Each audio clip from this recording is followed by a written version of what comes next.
Hi, I'm Gina Baxter. And I'm Rafael Morales. And this is Fire on the Mountain. And y'all, this is our 10th episode! We're so excited with the response that we've gotten from everyone. Y'all are the reason why we do this, and thank you so much. It means the world to us. On today's episode, we're going to talk about the Bands Off Our Bodies rallies in our region, a historic performance celebrating the struggle and experience of the Black woman, a call to gardening action, and we also wanted to take a minute to discuss the many reasons we need self-care, especially in this time of, it is always like this. We also have an interview with cellist Franklin Keel. So without any further ado, let's light it up. Is that good? So listeners may remember a guest on the show, episode 4 specifically, Crystal Cawley, who is a Black historian, organizer, and community leader here in Hendersonville. We were both able to attend Crystal Cawley's event, No Crystal Stare, the evolutionary struggle of the Black woman. This was a performance art piece that Crystal put together that included dozens of community members coming together to illustrate the many facets of the Black woman's experience. It included spoken word poetry, dance, audience participation, visual art, and music. It was incredibly well attended, and we wanted to plug that if you missed it, she's doing a repeat performance by request on June 11th at 2 p.m. at the Kaplan Auditorium at the Henderson County Public Library. So the name of the event, No Crystal Stare, may be familiar to you because it's taken from a line in a pretty famous Langston Hughes poem called From Mother to Son. During Crystal's performance piece, Indiana Jackson and her son danced to that poem as narrated by Viola Davis. So we wanted to play that narration for you now. Well, son, I'll tell you. Life for me ain't been no crystal stare.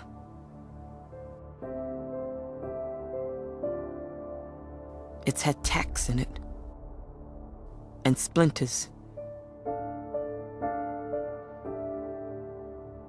And boards torn up. And places with no carpet on the floor. Bare.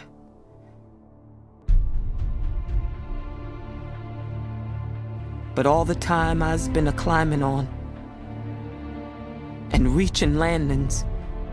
And turning corners.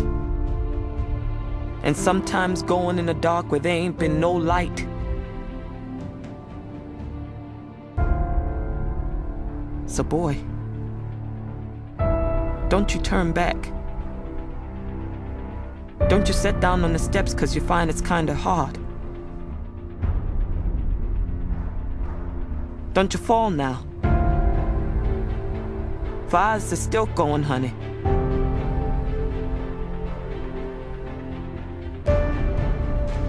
I's still climbing.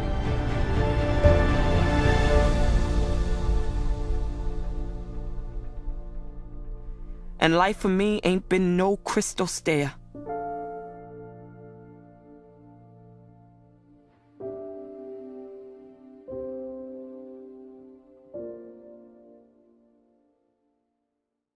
The Bands Off Our Bodies rally was a huge success here in Hendersonville.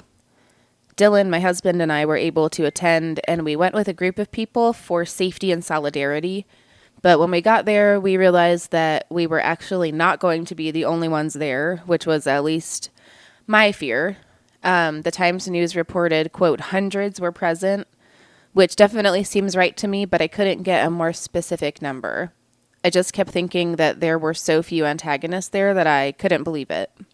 And you actually had a sign-making thing before you went over there, too, right? Yeah, we did. We had 4 or 5 people come over to the house and make some signs, and we all rode together.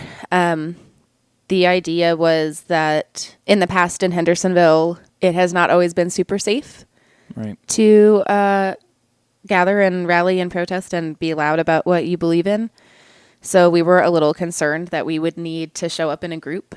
And when we got there, we were floored. I mean, there were so many people. It looked incredibly well attended, and it sounds like it was really powerful for everybody that was involved. As you know, I actually wasn't able to attend this rally, though my heart was there. But it was actually because it was my nephew's 2nd birthday, and as much as being at that rally meant to me And as much as this cause and so many others truly mean to me, dependably showing up for my niece and nephew's birthdays definitely means more. And as I reflect on that, I thought it would be an opportunity to share my thoughts on self-care and the importance of celebrating what we have. There's obviously a lot that's happening right now. India just banned exporting wheat due to the lethal heat wave with the hottest surface temperature ever recorded on Earth. Inflation continues, gas prices are skyrocketing, politics are violent, there's mass shootings, threats to the welfare of public education, looming fear of another great recession, and on and on and on. And honestly, I think that we need to just stop. Breathe, know what's happening, feel it, acknowledge it, and hold close those that we love. Because the love that we allow ourselves to experience will ultimately become the fuel that we have to do anything at all. If you're listening, someone appreciates you out there, and somewhere is someone that's genuinely looking forward to the next time they can see you or hear your voice. It might seem a little hypocritical for someone like me, who's at times toxically busy, to advocate for stillness and self-care, but I can assure you that it's not. I'm not perfect, and I do my very level best, and I acknowledge that we're all works in progress and deserve the very best that we have to offer ourselves. So, y'all go to that birthday, hold those hands, hug those bodies, cry those tears, and take those deep breaths, because you deserve at least that. Absolutely. And I think it's especially important that we keep that in mind as these calls to action keep coming, right? It's important to show up for our community and for each other. And it's also important to show up for ourselves and for our families. Mm-hmm. So if you are able to balance that, it doesn't matter what it looks like to other people. It matters that you're okay and you're keeping yourself safe and that you're able to stay in the fight for the long haul because you've taken care of what you need to take care of in order to do that for yourself. So usually we ask our guests on the show for a call to action, but today we have one of our own. There's a community garden on Ash Street over by the Boys and Girls Club that needs your love and support. It is maybe 15 beds, and it is full of rhubarb, strawberries, mullein, which I learned all about the medicinal properties of. That's the stuff that grows like wildfire, like all over 26. Yes, right? It is. That's exactly what Tanisha taught me. So I've been going over there with Tanisha Carden, and she actually just started an Instagram page for the garden. It's Green Meadows Community Garden is the handle, so super easy to find. If you have any donations of time and energy, if you have seeds or starter plants, you can bring them by the garden.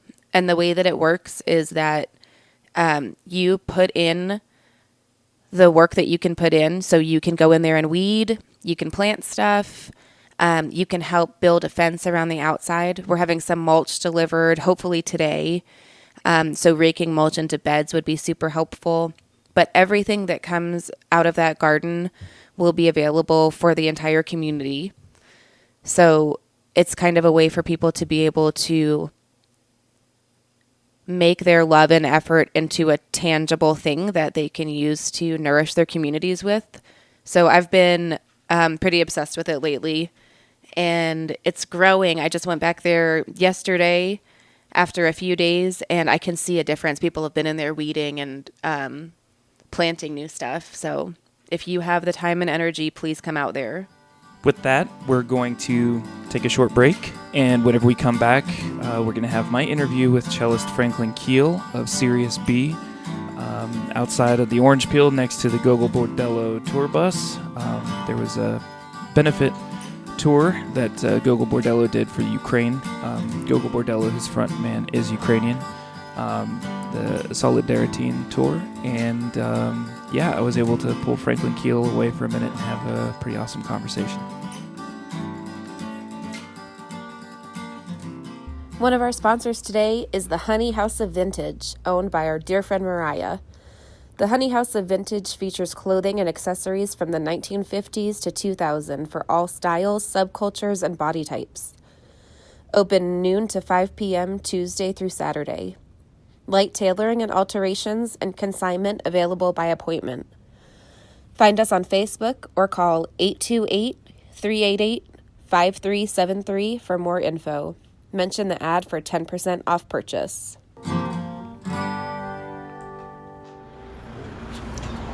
What's your name? Where are you? What are we doing? My name is Franklin Keel, and we're just outside the Orange Peel, between the Orange Peel and the Go-Go Bordello tour bus. And we're about to go and play it on the Orange Peel stage. I'm super excited about it. Who is we? We is Sirius B. Sirius Asheville's absurdist gypsy folk funk punk band. Been around since about 2009. Been taking a little bit of hiatus over the pandemic, and very excited to be back on stage. Awesome. And so I guess tell us a little bit about the show tonight. There's something like there's a benefit going on. Go-Go Bordello is, as I understand it, a Ukrainian-based band, and their tour is largely serving to sort of benefit the Ukrainian people. And so they're bringing that show to Asheville, and I think we're expecting a pretty big turnout for it too. I bought a ticket, so there's at least one sold. So is it true that somebody said there's like $1 per ticket sale or something like that? Is that I don't know what the amount Okay. is. So what do you do in Sirius B? I play cello in Sirius B, and sing, background harmonies and some forward things depending on how long our show is. Cool. Yeah. How's it been like lining up the gig? Is Orange Peel a pretty easy venue to work with in your experience? They're amazing. They're one of the most professional crews in town. Everything was just it's pretty easy. We get up there, we set up. They have everything just sort of going right away. The sound crew is excellent at problem solving, which is really saying something for this band because we have like a lot of acoustic instruments and we're loud and we've got a lot of mics on stage. So a lot of times our band has presented some really intense sonic nightmares for sound engineers on stage, but these guys really are beasting it. So Sirius B, how do you spell that? SIRIUS, like Sirius Radio or the Star. We're named after the White Dwarf that is part of the binary star that is Sirius. Sirius A is the bright star that we can see in the night sky, and Sirius B is this little white dwarf and they just sort of orbit each other, and that's what we're named for. Coincidentally, that's what Sirius Black is named for as well, but we came first. So, how many are in the group? What does it look like? Currently, there are 5 in the core, and we've got a fiddle player we've got basically a rotating fiddle player. Drayton Aldridge is joining us tonight on stage. Our frontman is Pancho Bond. He plays acoustic guitar and sings our lead vocals. Javier Ferdone is our multi-instrumentalist wizard. He plays electric guitar, accordion, banjo, and charango. Which is, I believe, an Argentinian kind of mandolin-sounding instrument. Ryan Kajanka plays the bass. Matic Frick is on percussion. Sometimes he plays guitar with us as well. And I play cello. That's a pretty large group. Yeah. We've had a lot of different iterations over the years. Many times we've had 2 drummers, and we've had a clarinetist at one point. And we've had a tuba player at one point. I think that at our largest size, we were at 8. Cool. Yeah. So the podcast is, we tend to be a little political. We lean political, but it's more of a culture, lifestyle. Like we want to also incorporate a lot of other aspects. Right on. And it's about time we did a show or something. So, when's the last time y'all put out like some music? Do you have new music coming out? Like, where can folks hear more about the band? Our most recent album was The Stars and the Fishes, and it is our 4th studio album, our 3rd full length. I'm blanking on how long ago it was at this point. Well, 2020 was like 2.5 years long. So. That feels like 100 years ago. So I guess it's actually been a lot longer than 4 years. But I guess I'm not really sure. I have to look it up. We are, our songwriting process is really slow. We have, everybody just sort of has an equal kind of share in the songwriting process. So like one thing about the songs that make it so great, I think, is that it's got to pass through all of those filters to make it onto the stage. Everybody sort of puts their own kind of thing into it. But it does slow the process down significantly. And, we've got a couple of songs that are sort of alchemizing. Is that a verb, to alchemize? It is, yep. If it isn't, you just created it, and that's good enough. Yeah. So we've got a few in the pot, and, I think that at some point in the not-so-distant future, we should have a few new ones on stage. Cool. Yeah, but we have a pretty giant set list as it is. I think, we don't really have a hard time filling like a 2-3 hour set list with the songs that we have. So you described it as absurdist. What did you say? Absurdist gypsy folk funk punk. Although absurdist gypsy folk funk punk. We are slashing the gypsy description, as it does appear to be a slur. That was my understanding, but since you were saying it, I was. We're looking for a word to replace it that is a little bit more, a little less slurish, a little less offensive, a little less antagonizing. Yeah. And I think right now absurdist folk funk punk works pretty well. But the thing is that a lot of our influence comes from like Eastern European folk music, and we have some pretty direct inspiration from Go-Go Bordello itself. So it's really an honor to be on stage with that band. They are right up my alley. I was gonna say I've definitely seen y'all before. In fact, I think I might have even had a hand in maybe booking Serious Beat. I think that's true. Yes, but knowing Go-Go Bordello and seeing you guys play with them, it's kind of like, like you say, like seeing an influence, a clear influence, perform with it. That's huge. Like that's gotta be. God, I can't imagine what that feels like. I feel like this would be like, like an NBA player, jumping on the court with Michael Jordan. Having like the original article up there, like in person in the flesh. I haven't seen them play live, and I'm very excited about this. Yeah. So there's a couple, just to, I guess, speak a little bit more broadly, you described the genre as like Eastern European. Is it sort of like broadly Eastern European, or is there any? Very much so. Okay. Our influences are broad and wide-ranging. We've got a little bit of a Latino influence. We've got a little bit of klezmer. We've got a little bit of Roma, and basically, if it grooves, we'll try to throw it into the soup. Yeah, and I can also hear like there's some, as far as lyrics go, there's some content priorities there too that I've seen, kind of like as patterns in y'all's work and everything. Do you want to talk a little bit about that? I think if anything that the absurdist aspect applies to, it's probably the lyrics. Pancho is a very silly songwriter. We, over the pandemic, were scheming a little bit to write an album, either an EP or a full length, that was completely devoted to, where the lyrical content was completely devoted to walruses.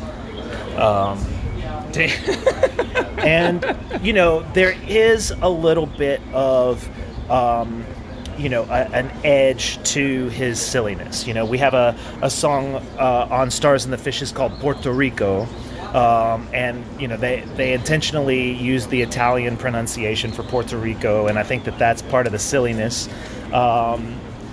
And the lyrics basically just sort of really kind of highlight the sort of American view of Puerto Rico as terms of like a vacation destination versus, and then there's just a couple of extra words that just sort of point out that, it's still not a state, and America is, basically, the two words that we use are colonial and imperial.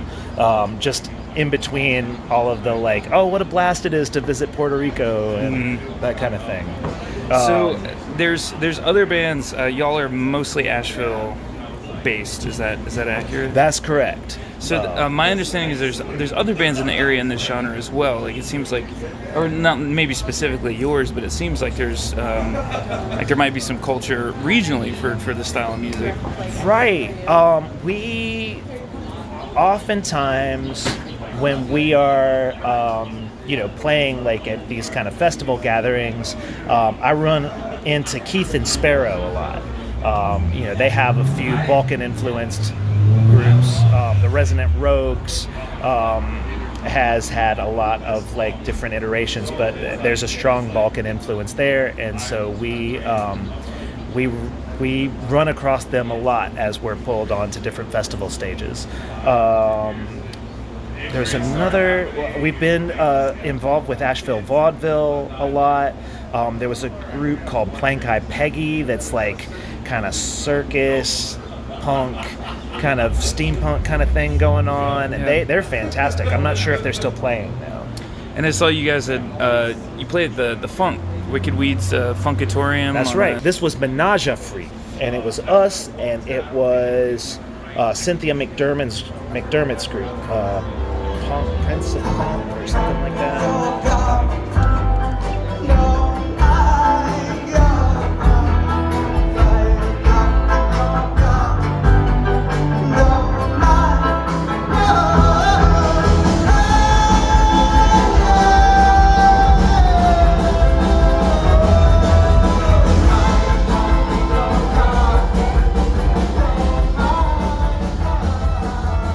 Do y'all play regularly? Is it? And do you usually play just in Asheville, or do you play outside of Asheville? We just got back from Charleston. Okay. We played a show there. We do like sort of the local regional circuit. We've hit the Cat's Cradle, Backroom. We've hit a few venues in Charleston. We've hit a couple of places in Virginia and South Carolina and Tennessee. Preservation Pub a few times. What do you, I guess maybe just as a personal question, how do you feel about the Asheville music like market and it being like a viable, place for original artists to kind of like make a living? Ooh, that's a loaded question, isn't it? and I'm recording you while you answer it. Right. So, I'm from Asheville, and when I came back to town from college, my intention was to just kind of like get reoriented and head out. Mm-hmm. And I ended up staying here because I really love the juju in the mountains. Like I really love making music in the mountains. And I don't know if that is Asheville or if that's the mountains themselves or what.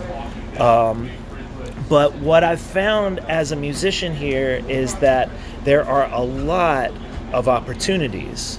My career as a musician is one that's like cobbled together of all of these different things. I play chamber music, I play in an orchestra, I do Sirius B, and I have an original music project. And Asheville has managed to make room for all of those things in a way that has allowed me to live here and be exclusively be a musician in this town. So in that sense, I think that Asheville is pretty amazing for artists. That is the positive end of the take. That being said, my lifestyle's been very much hand to mouth. There are times where, I have really struggled with, whether or not I'm going to make it to the next month or not. So in times of plenty, we save really hard, and so that we're prepared for when it's not so plenty. Yeah. And I want to add that is very quickly changing right now as tourism has started to pick up, and different aspects of the tourism industry has kind of driven up prices in Asheville. It's made it a lot harder for Asheville residents to stay in Asheville. Right. And I am concerned for the music scene because I'm wondering if artists are going to really be able to afford to live here and make music here in the future. Yeah, that's a huge concern. I guess anybody in the gig economy. We actually, our last episode, we talked about the gig economy as it pertains to like DoorDash, Uber Eats, and Grubhub. We interviewed a driver for them, but outside of the gig work, you do work in music full time as well. That's right. I recently became a public school teacher, and I teach music. So I'm working in my field and no longer really as concerned about getting from month to month as I used to be, because that has provided some real stability for myself and my family. This is not the first time I've done that, and it's really difficult, I think, to balance, steady work and digging into your passion projects. As a songwriter, teaching it affords a little bit less time for that. On the other hand, it also provides, a lot of stability, so I don't have to do all of the like gigging and hustling that sort of comes with trying to keep those things afloat. And what I've found is that I've been able to sort of trim off the fat of a lot of the gig nonsense, focus in on teaching, and a lot of songwriting elements sort of get incorporated into that anyway. So that's been a cool thing. Right on. Well, I guess just to kind of wrap it up, I know we've already got doors have opened, so yeah. You got to get in there. But just parting ways, is there anywhere people can see your music, or when you got shows coming up? How can people get in touch with y'all if they want to book you? Yeah, my original music project is going to be performing at Sierra Nevada on August 7th. It's called Upland Drive, but that is at this moment a working title. We may be changing our band name, but you can find out more about us on Facebook, on Upland Drive's Facebook page. Sirius B's website is SiriusBmusic.com. That's SIRIUSB music.com. And of course, check out the Asheville Symphony. Asheville Symphony? Yeah. I would encourage folks to visit at ashevillesymphony.org to find out more information about the rest of this Masterwork series, and I think they are about to publish next year's season as well. Cool. Well, Franklin Keel, thank you so much for taking a second after sound check to talk, and I'm going to go get wasted and have a kick-ass time, so thank Fantastic. Well, we hope to provide a lot of that entertainment. Awesome. Thanks, dude.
Gina, real quick, before we keep going, have you seen Real Jam Production stuff? It's our local videography company right here in Hendersonville. I have, and they are awesome. The way they tell a story is awesome, and they really capture the essence of what's going on, Yeah.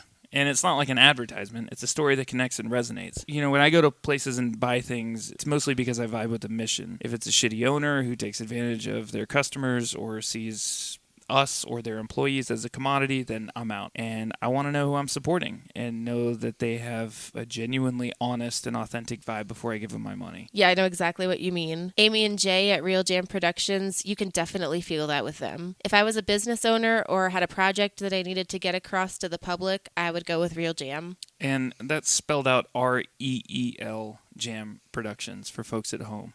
Real, like old school. Love the play on words there. Stay real, love your story, check out realjamproductions.com and get 20% off your next video project by emailing them that you heard about them here on the podcast. This is the part of the show where we shamelessly leverage our millennial identities in a segment that we call What's the T9 Word? Bird. This week's T9 word is TLDR, or Too Long Didn't Read. TLDR, Madison Cawthorn is a bad representative for reasons the media won't talk about. Beyond all the antics that we see in the media, Cawthorn has an incredibly dangerous history of both action and inaction in Congress. The Opioid Prescription Verification Act of 2021, or House Resolution 2355, was introduced to help diminish doctor shopping and had a 96% bipartisan approval. Which, never happens. 96% is huge. Yes. Well, it did happen twice, and it happened twice on Cawthorn's watch. This being... We're going to talk about the other one. So although his own district and hometown are obviously devastated by an opioid crisis that continues to grow, in part because of a lack of prescription verification legislation, Cawthorn voted against it.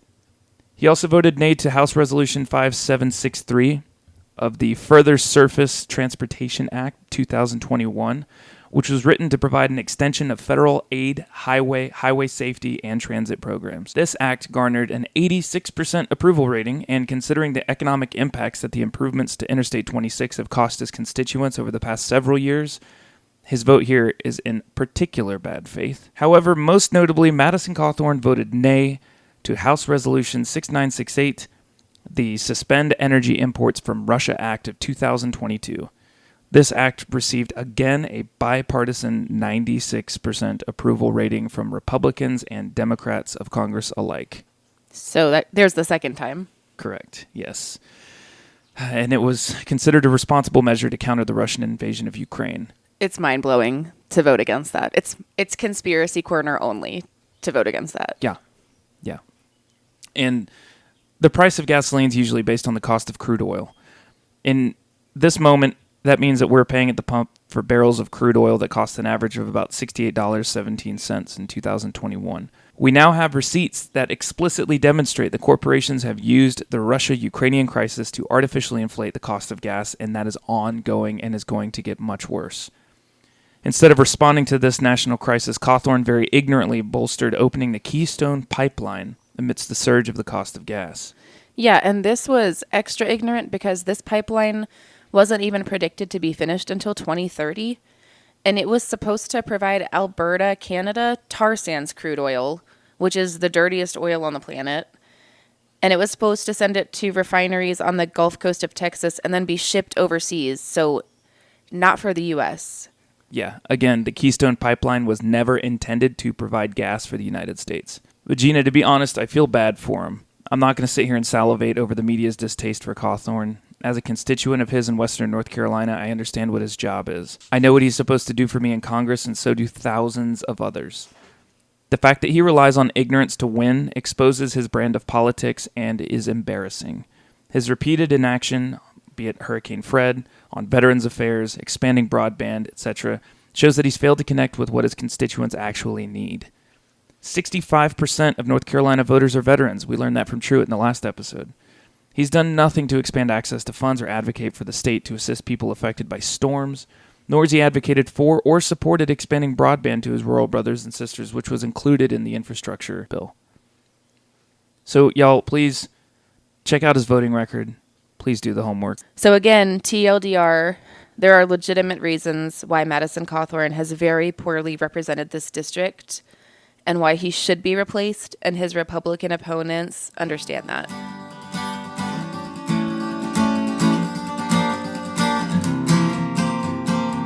And that's all the time we have this week, folks. Thanks again for listening and supporting. This is episode 10, and we're going to keep going as long as we can.